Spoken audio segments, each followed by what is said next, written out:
Hi, I'm Bill Doherty, the co-founder of the Doherty Relationship Institute. I want to talk in this video about power. Power. It's a concept that has had ups and downs in the field of couples therapy and family therapy. In my origins in the field in family therapy, of course, there all the time, you have hierarchies with parents. Jay Haley really focused a lot on symptoms as power.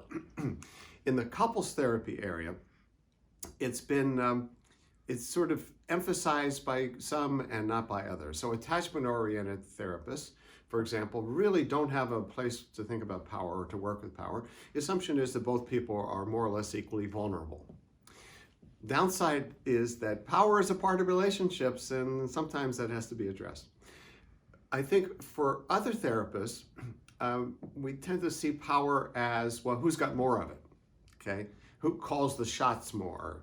Who uses the leverage, their economic leverage, or their leverage with the in-laws, or their temper, or their sexual withholding, whatever. So we can see, we tend to think about power as like zero sum. Who's got more, who's got less, and then we want to kind of balance it out. So those are not bad ways to think of it, but I want to suggest in this video that we need to be thinking about power in a more systemic and subtle way if we're going to be really helpful for couples in the room. So the way in the Doherty approach we think about power is two ways. One is the sort of active power, which is the ability to make things happen, to set the agenda, okay, to set the terms of the conflict, let's say, the terms of the intimacy in the relationship. So that's the agenda setting, the active power. And the other is limit setting power. How do you set limits on what the other person is doing? You're not the proposer, you're the opposer. And both can be quite strong.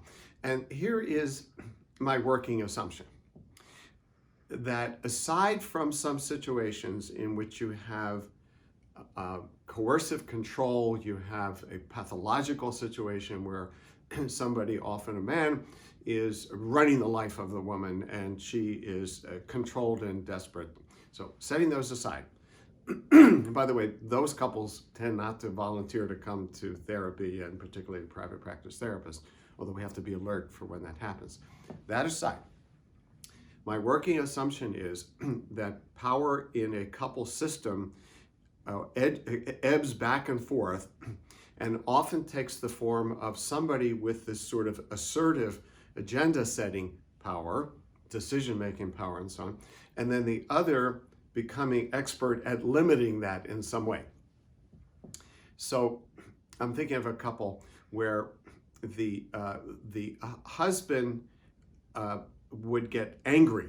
Okay, he made more of the money, he had more of that kind of resource, and then he would control his wife, exercise power in his wife by blowing up. Now he didn't do it in a highly abusive way. He had temper tantrums. It certainly bothered her, so it wasn't in the coercive abuse category, but definitely it's how he made sure she backed down. And he, fortunately copped to this and realized this is the way he was. His father had been like that. He didn't like it. It would be tempting to view that couple in a non-systemic way of saying this guy exercising power over her powerless. If you take a systemic approach to this, like I do, you assume that there is power going on both ways in the relationship. And so part of what came out was that one of the ways she limited his power was to isolate him from the kids. She would talk to the kids about him and cut him out of decision making, which would bother him, and he would flare.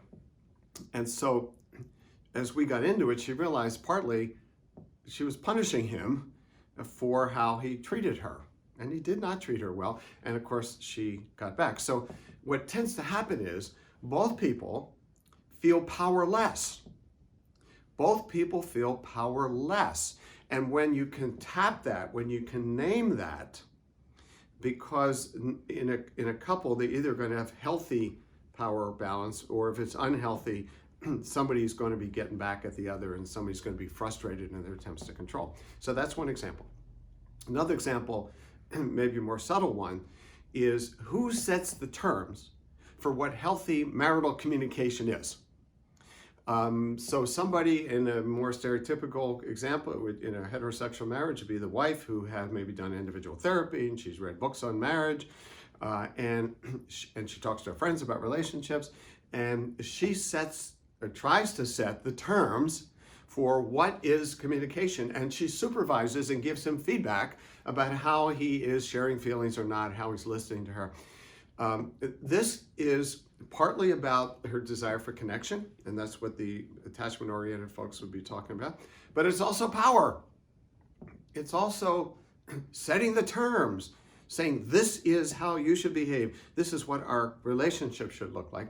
And then what he does in this situation, he manages her. He does variety of things. He either outright says that, that's not me, or he tries, or he withholds in some other ways. He gets snipey back. He just lots of ways. Puts her down for being, fluffy or whatever. And so he's trying to control. He's trying to set limits or controlling her power. And the result is, of course, they're nowhere. So part of as a couples therapist, what I'm saying is thinking of power as something that happens in a system where it's rare that you would see in regular couples therapy, a couple in which there was not some sharing of power, overt, covert, sharing sometimes of punishing each other, okay? Because if I feel oppressed by you, I'm going to punish you back. That's the sort of limit-setting power. So all of these dynamics are going on. They can be approached in a way that doesn't shame people. That's not for this discussion in this video. The Doherty relationship course covers how do you actually work with this. So you just have to trust me for now.